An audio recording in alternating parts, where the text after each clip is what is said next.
Alright, welcome back. I'm picking right back up where I left off from the last video, so if you missed that, pulling the Dove Gray interior out of the parts car, make sure to check that out. I'll drop it down below and throw it in the card. So, I'm going to be doing this next stage in phases. We're going to probably start with the door cards because the rest of the stuff is dependent on other things to get done, if that makes sense. So, I have to pull the carpet from the loft, and I will probably redo this headliner. I haven't really made my mind up if it's worth pulling all this, scrubbing all the glue off, but this front portion is kind of what's making me want to do it, and it's really not that difficult. I've done it many times on these cars, so headliner wouldn't be that big of a deal, just need to order some material. If you are new to this series and this car, I pulled this car out of the woods about a month ago, and I got it running with minimal effort and minimal diagnostic, and now we're here. I'm going to build a very cheap seat time car. The whole goal behind it is to take things that I already have in my shop from parting out E36s with 36 Works and use them to build a seat time car. So as you can see, this car is ascot green and the interior color is tan. And now if this was in really good shape, I probably would just leave it alone. But because we had the parts car with a better interior color, I figured we would swap it because I sold that car anyways and negotiated the interior out of it. So that's why I'm using it for this car. And in the first video, I pulled everything out. So there's a big pile of interior over there. And in this video, we're gonna start putting some of it in. We're gonna start with the door cards. So we got the two fronts and the two rears. So they're all in pretty good shape. The other exciting part is that this car is a Harman Kardon car. So, or the one it was coming out of rather. So I have all the Harman Kardon stuff and it's gonna go into this car, which is pretty cool. So we got the amp, we got all the speakers, have some E36 control arms, some bushings. We'll get into all that when we do the actual mechanical work on the car. But as of now, we're gonna just focus on this interior bit. I want to steam these real quick and get them scrubbed, get them as clean as I can really, and we'll start with the door cards.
Surely a bomb went off in here because this is insane. There is stuff everywhere.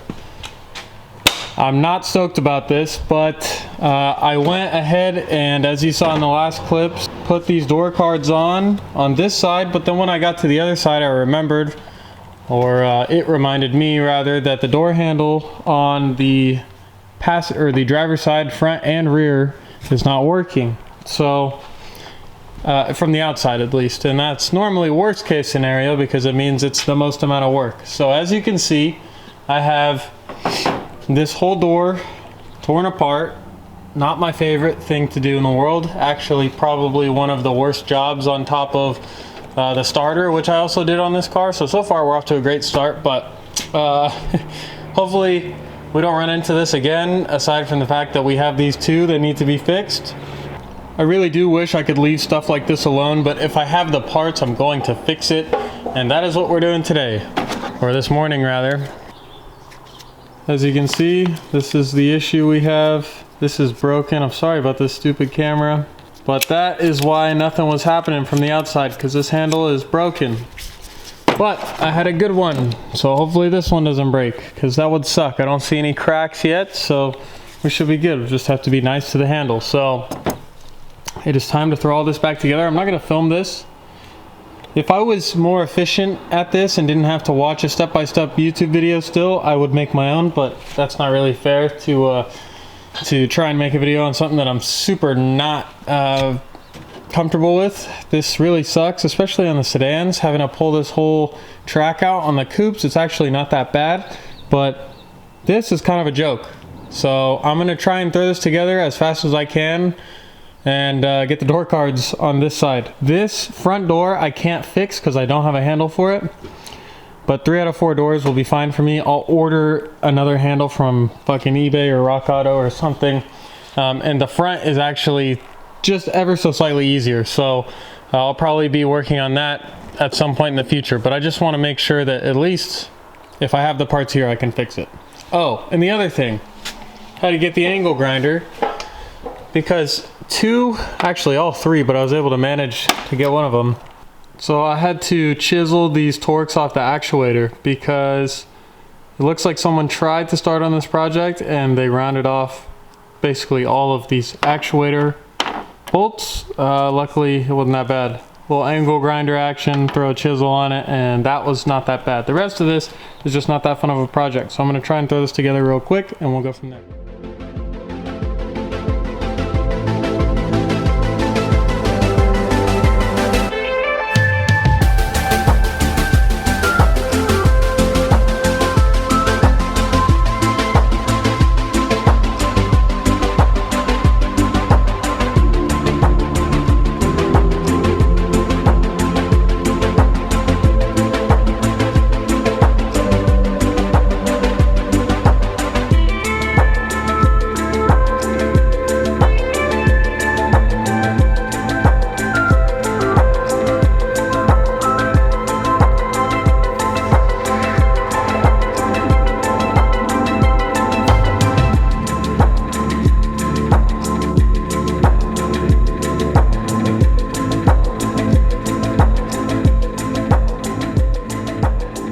Alright guys, I got this thing mostly dialed in, so I know that the interior install portion I didn't film a ton of, but it is quite a bit of work, and it's just me here, and I only have a certain set amount of time to get stuff like this done. So I went ahead and got it all set up here.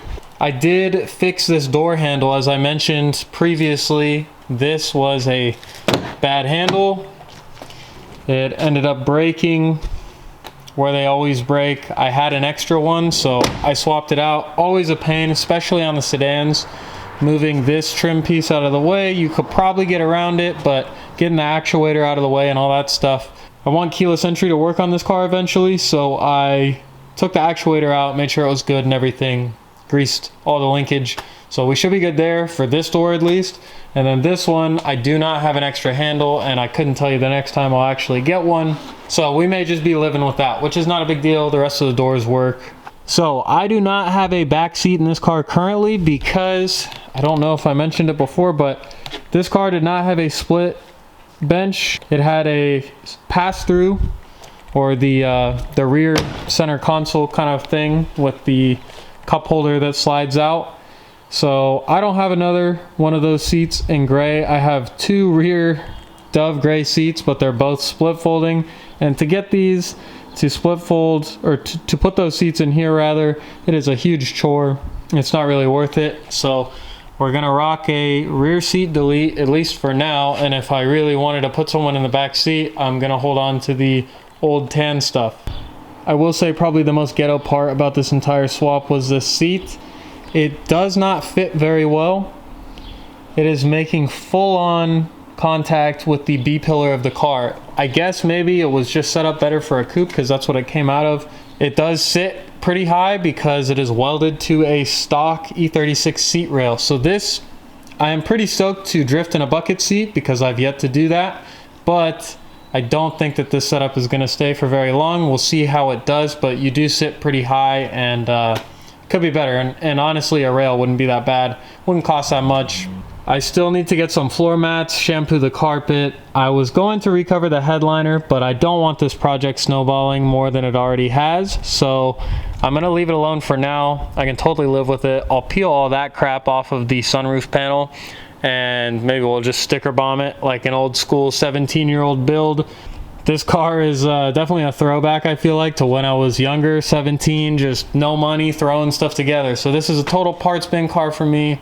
I will actively be looking for a quick release steering wheel setup. I have a Volante wheel from my sim rig that was in a previous drift car, but I really want to swap them back and forth. So I'll probably just try and find a wheel for somewhat cheap with a quick release.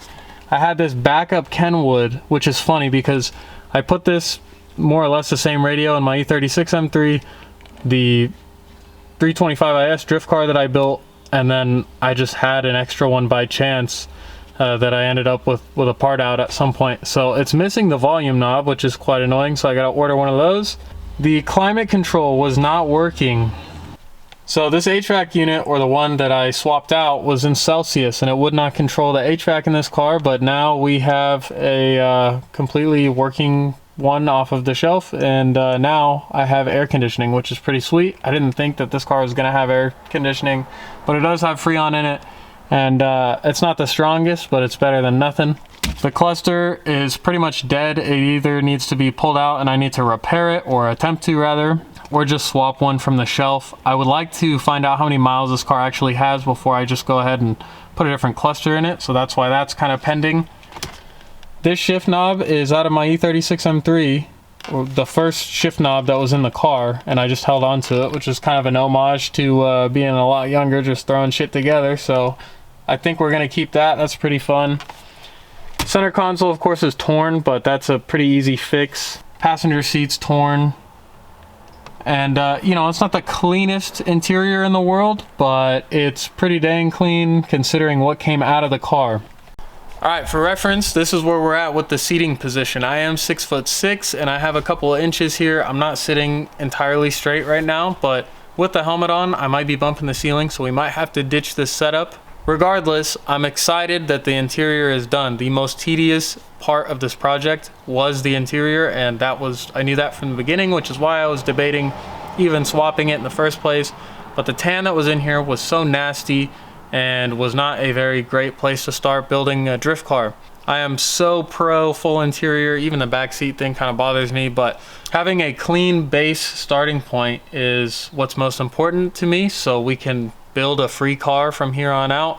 As I've mentioned before, I have everything pretty much to get this thing on the racetrack, apart from a few little things. So with all of that being said, that wraps up this video, this interior swap. Hopefully you enjoyed. Make sure to like, comment, subscribe. Drop a comment down below on any suggestions you have for this car. If there's anything that is a must-have mod in your opinion, I'd love to hear it, and I will take note of it. But with that all being said, I will see you guys in the next video. Peace.